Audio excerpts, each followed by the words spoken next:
offer যে এই মরিচটি খেতে পারবে তাকে আমি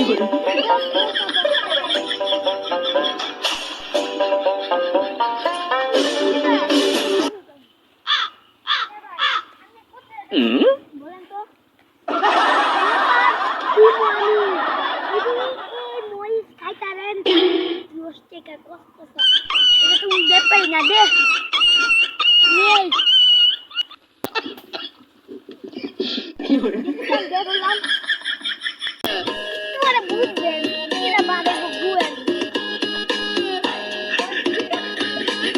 আমাকে দিতে